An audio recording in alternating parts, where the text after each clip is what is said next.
González. Ay, gracias por lo joven. Wow. Qué bien, la joven Andrea González es la más joven de todos los candidatos. La joven Andrea González, candidata a la presidencia por Sociedad Patriótica. Muchas gracias, Andrea, por aceptar esta entrevista en Unión Radio. ¿Quién es Andrea González?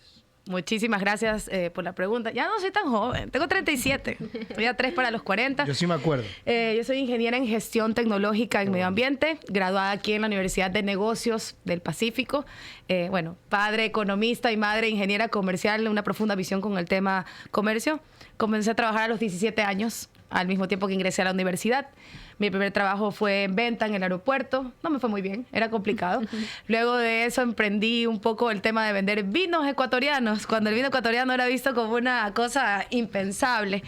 Y luego comencé mi trabajo como profesora. Fui 7 años profesora de diferentes planteles educativos de Guayaquil en una materia maravillosa para bachillerato internacional que habla mucho de la sostenibilidad. Se llama Sistemas Ambientales y Sociedades. Y habla justamente de esta relación entre la productividad, la economía, la sociedad. Luego de eso pude emprender mi propio camino como comunicadora ambiental. Somos un poco colegas. Desde hace más de 2 años tengo un programa que se llama Ecoverde en la radio RTP con San Rodolfo de Guayaquil, Virgen, Mártir y Confesor. Un saludo para Rodolfo Vaquerizo. Y bueno, aquí sí tocó pedir licencia. Tengo un mes en el cual estamos dándole el espacio a las fundaciones que tanto merecen ese espacio en las radios, ¿no? Ese realmente ha sido la parte laboral, ¿no? Por el lado activista, he trabajado con algunas fundaciones, con comunidades vulnerables en época de pandemia. Tuve la oportunidad de hacer huertos en Monte Sinaí con esas madres llenas de ñeque. Y entro en el activismo político en una candidatura a la viceprefectura del Guayas en el 2018 con un proyecto que se llamaba Campo Ciudad, la conexión entre los universitarios y nuestros agricultores. Y pues luego acompaño a Fernando Villavicencio para que llegue como asambleísta a la Asamblea Nacional. Y el último fue el 2023, con los resultados que pues ya conocemos todos. Acompañé a Fernando Villavicencio en su candidatura a presidencia, cosa que no pudimos lograr dado su asesinato, ¿no? Perfecto. Sí, un poco duro, pero aquí estamos. Perfecto. 8-5 minutos, ya que conocemos la trayectoria, quién es Andrea González. Entramos más en el tema político, económico y social que nos atañe en esta entrevista. Ecuador ha pasado por un sinnúmero de circunstancias, manejas muy bien el tema ambiental. Ayer conversábamos con un entrevistado que el rubro, quiero tratar ese tema ambiental porque es muy importante y los ponen de cajón en los debates, pero cuando llegan a Estoy casi segura que este año creo que ni siquiera está dentro de los temas del debate. Mire usted. Así mire de usted. poco importante. Y es tan importante porque es el tercer rubro luego del petróleo, el camarón y las flores. Pero el camarón y flores son ambiente también. Pero mire usted, y aquí hay un tema muy complicado, la ilegalidad o lo no formal de la minería. Entonces, ¿qué debe de hacer el ecuatoriano? ¿Qué debe de hacer los funcionarios, verdad, en su gobierno si así el pueblo lo decide? ¿Qué se haría en el tema de la minería ilegal? Vamos a hacer un poquito una línea de tiempo porque necesitas, no es que quieras vivir en el pasado, pero si uno no entiende... Es que sí, así tiene que ser. Si uno no se da cuenta que el tóxico es tóxico, vuelve con él, pues no, más claro. La realidad es que cuando el electorado ha cambiado mucho, antes de decir lo que voy a decir, son 15 años de cambio. Te das cuenta hasta con el voto del Yasuní. Sí. Hace 15 años, sí, explotan Yasuní. De 15 años después, no, explotan Yasuní. No somos bipolares. Hay un cambio generacional. Y te digo porque yo cuando les fui a decir bipolares desde las universidades me decían, pero es que Andrea, nosotros no pudimos votar. Porque nosotros nunca hubiésemos dejado que el Yasuní lo exploten. Y yo, caramba, se vienen con power estos chicos. La realidad es que cuando tú aperturas la minería a gran escala tienes un problema. Y aquí no voy a dar opiniones, porque para opinar tenemos toda la vida. Estoy de candidata, me baso en los números. Ecuador es el país más densamente poblado de América del Sur. Ecuador tiene alrededor de más de 50 personas por kilómetro cuadrado. ¿Quieren tener el número exacto? Cojan la población actual del país para los kilómetros cuadrados que mide Ecuador. Desde la última vez con Perú no nos han quitado ni un kilómetro más, pero la gente sigue creciendo y la población sigue aumentando. Esto quiere decir que si tú coges el número de habitantes para el espacio, te da el ratio y es el más alto de toda América del Sur. Siempre me pregunté en qué parte del Ecuador podrían hacer minería a gran escala sin que haya una comunidad ahí que sea afectada. Complicado. Perú y Chile tienen vastas extensiones de tierra y la minería en Perú ahora está causando roces con la comunidad, pero todos los años anteriores no, porque eran lugares alejados de las comunidades. Primer punto que yo me pregunté, ¿cómo va a ser Correa tan socialista y vestido de indígena y hablando quechua para no contaminarles pues las fuentes hídricas? Si calcula, son números nada más. Y la minería a gran escala, como lo dice su propio nombre, abarca grandes extensiones de tierra. Me lo pregunté, hoy tengo la respuesta. Luego de eso, y una de las cosas que más me impresionó y que este hombre se siguiera llamando socialista, es que coge a los mineros artesanales y los deja en una línea gris. Entonces nosotros tenemos que entender que Rafael Correa no descubrió el oro en Ecuador. No. Nosotros sabemos que hay oro desde antes de que lleguen los incas. El oro es parte de nuestra historia per se y hay comunidades que han vivido de esa extracción artesanal que necesitaban modernizarse, regularizarse y tener herramientas. ¿Sabes lo que me pregunté en ese rato?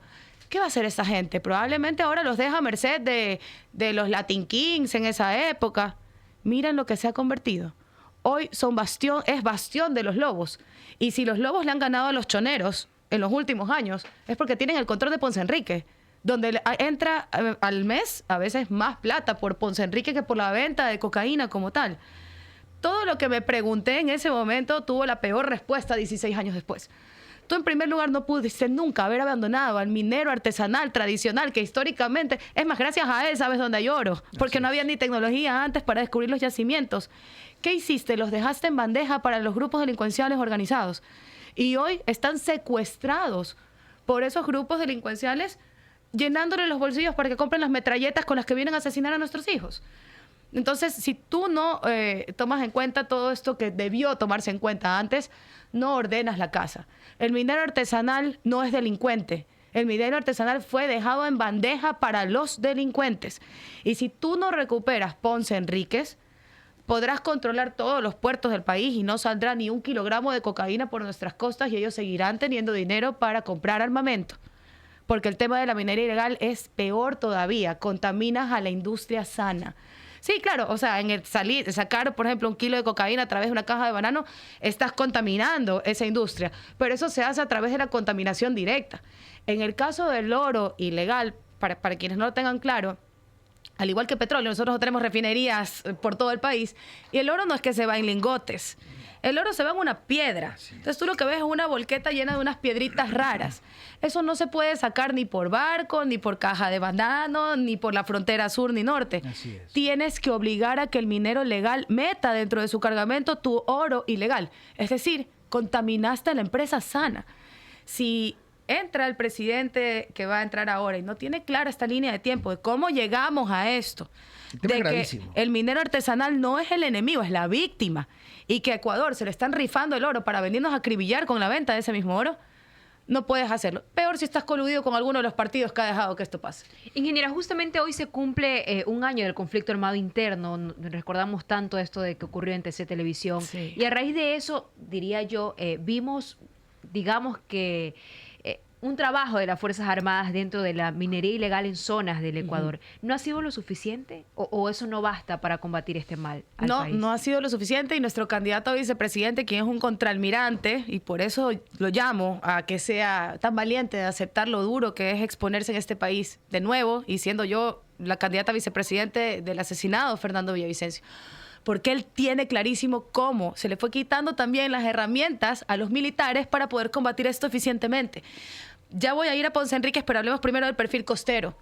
No voy a regresar a las anécdotas del buque Calderón. Se los mando de deber. Pero la armada de este país era respetada. Así es. Respetada, y no es por comparar, pero más respetada que la armada argentina, que hoy en día le entra cañonazos a la pesca ilegal que viene de Asia, sin pena ni gloria. Entonces, ¿qué pasó? Nosotros tenemos una armada respetada, nuestra marina era importante, nuestro cholo pescador se sentía protegido en su capitanía. Y esta relación comunitaria que había entre la marina y el cholo pescador, que es la etnia más desprotegida de este país, era una relación casi simbiótica.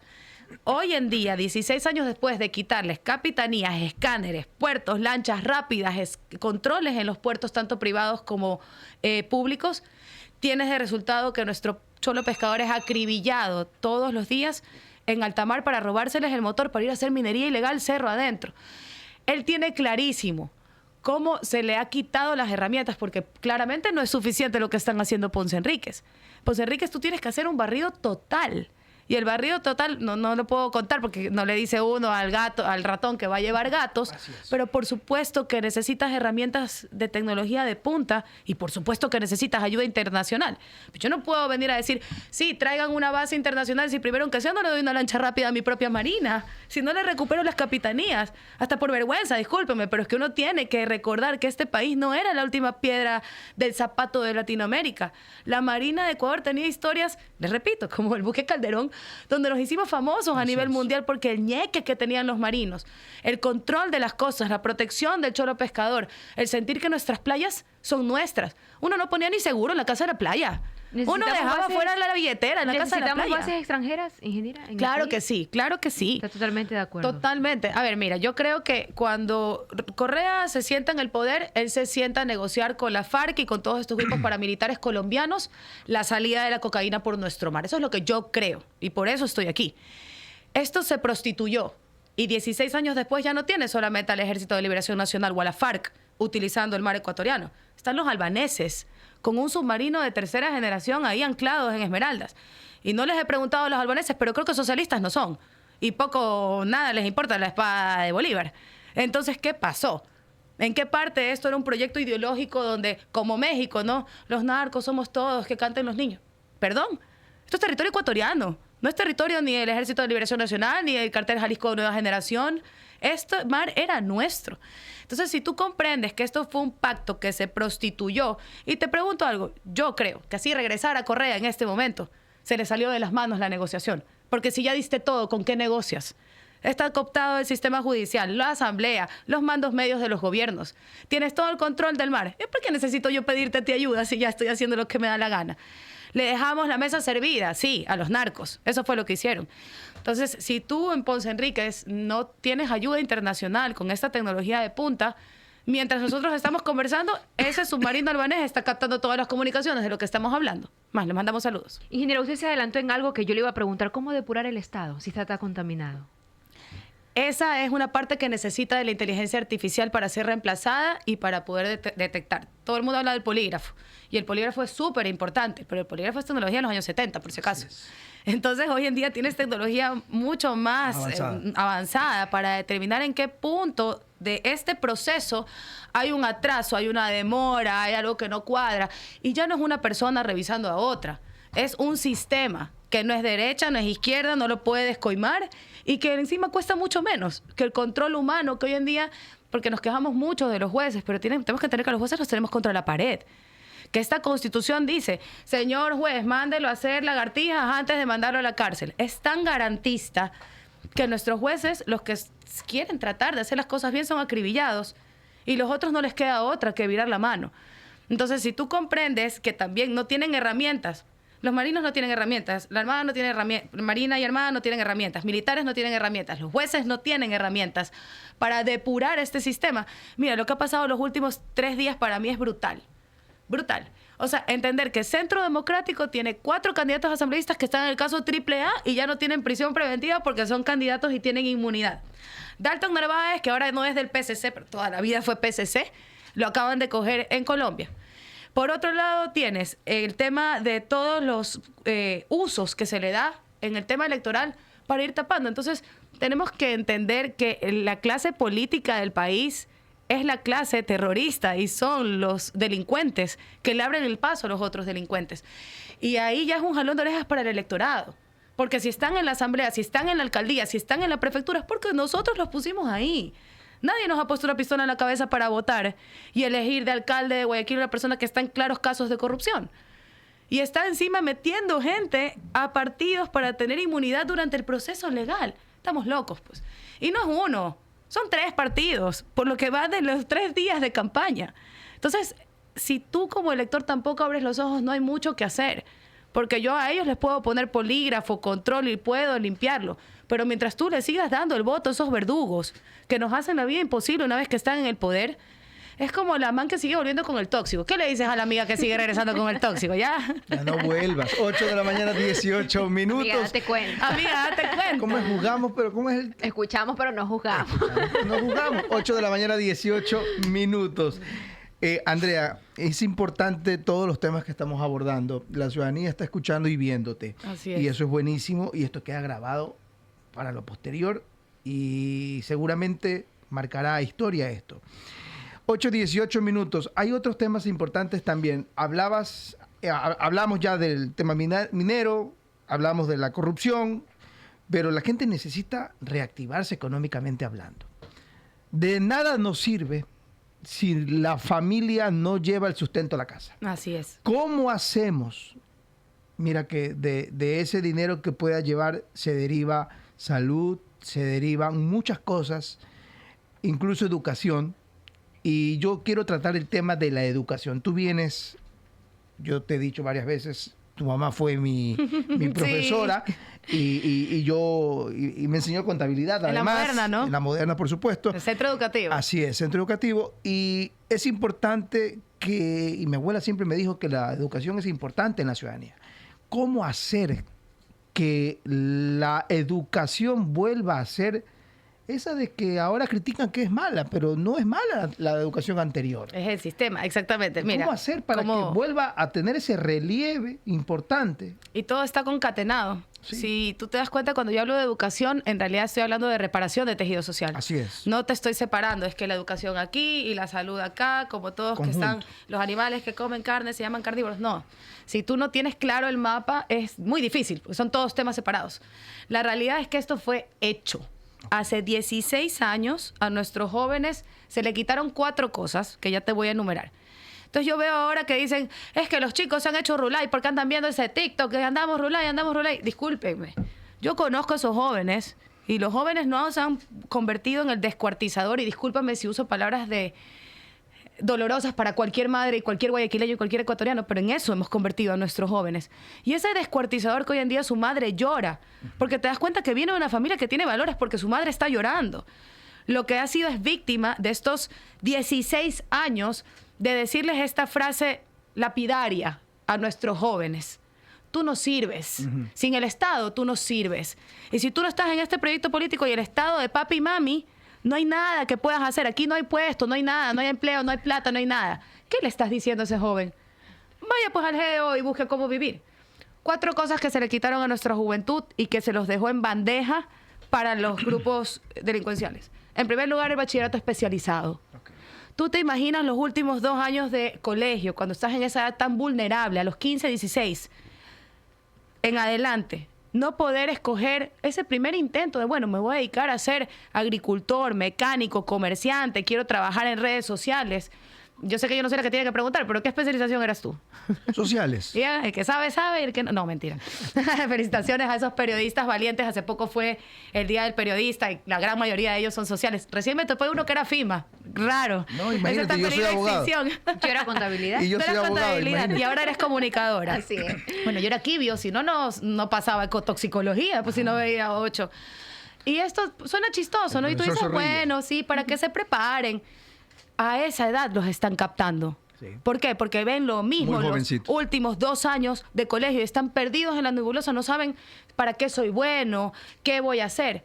Les recuerdo que a ellos se les hizo hacer un examen de admisión para ver a dónde te mando, cómo está. O sea, es un lavado de cerebro brutal de 16 años.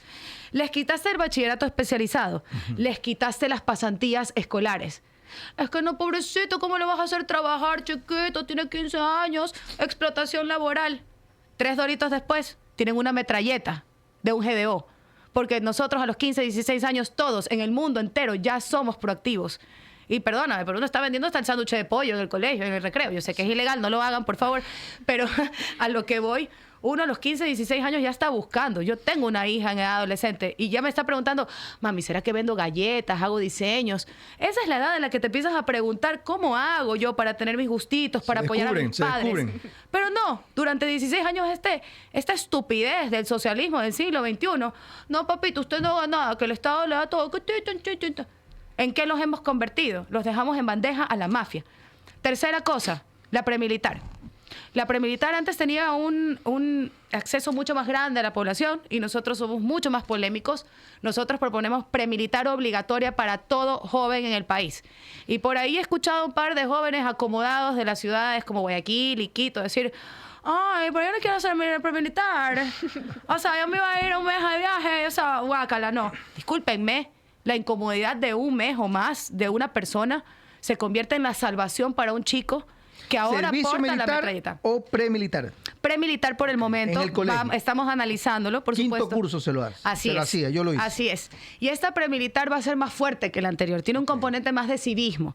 Y te voy a poner de ejemplo dos países que no quiero hablar del plano internacional, sus conflictos, sino su manejo de la premilitar. Suiza e Israel. Son dos Todos países. son militares. Oye, Hasta el último día. las mujeres como tú y yo, lo que más tienen en el Instagram son las fotos de cuando hicieron la premilitar, Así porque es. qué orgullo que les da.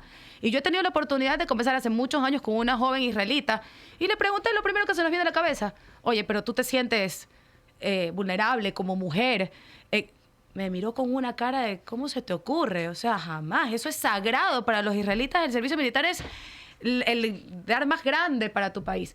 Entonces, claro, puede ser una incomodidad para un chico acomodado y puede ser que te tome un poco más de tiempo de tu sábado de farra, pero tienes que entender que ese chico que hoy tiene la metralleta de los lobos, probablemente su madre, su tienda la robaban todos los días los choneros, su hermana fue violada por un chonero, probablemente algo ha pasado y por eso encuentra la pertenencia en el grupo contrario. Entonces regresa a la premilitar obligatoria con miras al servicio militar obligatorio. O sea, es con miras hacia eso. Por eso te estoy Volver. poniendo Suiza e Israel como dos ejemplos, sin hablar de los conflictos internacionales, porque ese no No es el tienen tema. ejército Suiza, pero todos son militares. Todos tienen servicio militar obligatorio y son muy orgullosos del tema. Y cuarto, pero no menos importante, la defensa civil. Ah, Porque el que no era bueno o que no le daba el físico, cachas, para ser hiper mega militar, sí. el voluntariado te cambia la vida. Tú puedes haber sido un chico que estuvo en malos pasos y en el momento en que entraste a hacer un voluntariado en la defensa civil, te cambia la vida. Yo siempre soñé con ser parte de la defensa civil y no alcancé porque Correa lo anuló. Y recordemos que la defensa civil también era un medio de control cívico, ciudadano, social, para las compras de la policía, de los militares. Era un tema que estaba muy de la mano, era la parte civil, digamos. Estas cuatro cosas que parecen cosas irrelevantes para quien no conoce de educación, no solo es educación, es reparación de tejido social. 8 de la mañana, 25 minutos. 8 de la mañana, 25 minutos. Yo tengo hartísimas preguntas. 8, 25 minutos, por ejemplo.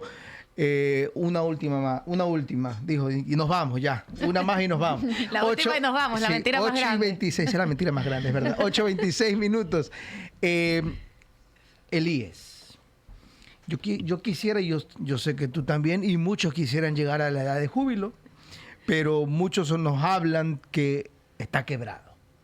Entonces, Ni cita hay, oiga. mire usted. Para Y el no es de 2030, ahora, para el y no- 2030. Y no es de ahora, esto viene arrastrándose. Entonces yo sí quisiera escuchar la postura de Andrea González sobre Elías y los adultos mayores que se jubilan. Y es importantísimo lo que acabas de decir. Yo otra vez te voy a preguntar, yo sé que no sé lo que tiene que hacer las preguntas, pero No, aquí puedo preguntar libre. ¿a quién le pones las manos del futuro de tus padres? ¿En qué se van a basar tus padres? ¿Tú vas a poder mantener a tus papás? ¿Tú vas a No, poder ellos, mantener a tus ellos se papás? pueden mantener, pero no es la realidad general. Claro, tú tienes un IES, no solamente estás pensando en tu jubilación, a lo que voy. Nosotros como millennials estamos preocupados por quién va a mantener a nuestros padres si ellos no tienen los medios para seguir Así produciendo, porque nosotros como generación no tenemos ni cómo mantenemos nosotros mismos. Así es. Lo duro, Es verdad. pero es que hay que decirlo Es verdad, sin es verdad. filtro. Nosotros, aquellos que somos de la clase trabajadora, que no vamos a ser herederos de grandes fortunas para poder seguir produciendo, lo cual está muy bien, por si acaso, no lo digo en tono despectivo, también estamos apostando por una jubilación. Así sea de manera, ¿cómo se dice?, voluntaria, pero soy de una generación que aunque sea trata de lo que pueda meter al IES porque tampoco pensamos que nuestros hijos nos van a mantener. Así es. El IES tiene un problema enorme, tú lo dices y lo vienes arrastrando, pero aquí hay esta gran pregunta. ¿Cuándo fue la última vez que tú sentiste la presencia del Ministerio de Salud, aparte de la pandemia? ¿Cuándo fue la última vez que tú sentiste, bueno, sí, mira, el Ministerio de Salud estuvo presente? Vamos a ser un poquito buena gente. ¿Se acuerdan de Máximo? El Tucán. Sí, claro, cuando nos vacunaron para la sarampión. Eso habrá sido en el año Eso me 92. acuerdo yo. Rodrigo Borja, probablemente. Sí. Esa es la última vez que yo recuerdo un Ministerio de Salud presente. Ministerio de Salud, Salud Pública. ok. Pública presente. Nunca más lo vi. Entonces tú tienes este IES, y yo les pongo este ejemplo porque es como lo más dinámico para explicar. Seguro campesino. 5 miembros de la familia, un afiliado. Los 5 van a parar al IES con daño sistémico, es decir, daño renal, daño hepático. ¿Por qué? Porque han estado expuestos desde hace 10 años a algún pesticida, plaguicida o fungicida, que probablemente ya está prohibido a nivel internacional, pero que como siguen las reservas se sigue utilizando. ¿Dónde estuvo el Ministerio de Salud en toda la vida de este trabajador para visitar, aunque sea a un grupo familiar de un sector, y hacer una prueba de sangre y tener determinado, miren, la exposición a este pesticida, a este fungicida o a este plaguicida ya está demostrado afuera que causa cáncer, daño hepático? Mire, vamos a hacer esta gestión para que se les cambie el tema y ustedes tengan acceso a esta información. Lo que pasó en Atahualpa, yo no sé si ustedes pasan por Atahualpa, el desvío cuando uno quiere ir a Salinas y no quiere andar por el tráfico. Hubo una época en Atahualpa que tú pasabas por ahí y solamente habían personas en silla de rueda y suero afuera de las casas. ¿Por qué? Porque gracias a la UES se dieron cuenta que el químico con el que ellos trabajaban en la madera causaba un daño fatal a un órgano importantísimo. ¿Dónde está el Ministerio de Salud? No existe. Claro que vamos a tener un IES quebrado si esperamos a que la gente se le salga la cabeza para llevarla al IES y que coja una cita. Entonces, lo primero, un Ministerio de Salud que exista. Y lo primero es el levantamiento de información. Tú tienes que tener el mapa. Ecuador no es un país tan grande para saber en qué ciudades se registra alta cantidad de plomo en sangre. Lo tenemos en Guayaquil. Eso puede venir por contaminación de pintura de la casa o el agua. Entonces, nuestra propuesta es muy tecnológica. Nosotros ponemos el medidor de calidad de agua, aire y suelo. Son unos aparatitos que no necesitan de ninguna burocracia y te dicen, alerta, Santa Rosa, cierre la toma de agua porque hay metal pesado, porque alguna relavera de estos zánganos ilegales se salió. En Santa Rosa tuvieron 1.500 personas en un fin de semana colapsando el sistema de salud. Entonces se llama prevención. Lo peor del caso, hoy en día hay miles de chicos graduados en técnicos de salud dispuestos a levantar esa información y el Ministerio de Salud no los puede contratar porque no se puede. Vas a necesitar asambleístas. ¿Hay sí. asambleístas en Sociedad Patriótica? Claro, está Lucio Gutiérrez, que viene a repetir Nacional. su periodo. Claro que sí, con esta propuesta de la cadena perpetua, esta propuesta de asambleístas sin grilletes. Él ha sido muy, muy acorde con todo el tema anticorrupción. Y ojo, no anticorreísta, anticorrupción. Porque ahí no solamente están los correístas. Está Partido Social Cristiano, está Centro Democrático, está Reto, hay de todo en la Viña del Señor. Y nuestra segunda asambleísta, que de verdad que es una mandaba con un ñeque, y un saludo para María Judith Suárez, una guerrera comerciante que sabe lo que es pasarlo duro y que inyecta una energía maravillosa. No sabes lo que es recorrer mercados con esa colorada, es increíble. No, es que tiene una energía maravillosa. Aquí en Guayas tenemos asambleístas que han acompañado toda su vida la lucha con Fernando Villavicencio, como César Gonzaga, quien me acompaña hoy. Bien. Y otros que representan a ese activismo fuerte hace ñeque, como José Rafael Castro, más conocido como Pepe Castro. Tenemos a Cindy Rivera, que es una doctora que habla de cómo se les quitó las especializaciones a nuestros doctores y fueron reemplazados por, discúlpenme, enfermeros, porque no eran ni médicos cubanos. Por si acaso, adoro Cuba y tengo un gran cariño con ellos, pero no con lo que se hizo con los doctores y sus especializaciones. Así que te dejo de ver para que los invites. Chévere, chévere. 8 de la mañana, 31 minutos. Andrea González, candidata a la presidencia de la República por Sociedad Patriótica, listas 3. Muchísimas gracias, Andrea. Muchísimas gracias, chicos. Por haber estado con nosotros. Espero que nos encontremos en la vida más adelante también. Sí, y que no sea la última entrevista. Por favor, no, ya extrañaba yo esta cabina. Vine bastante de candidata a viceprefectura. Sí. 8:32 minutos, nos vamos.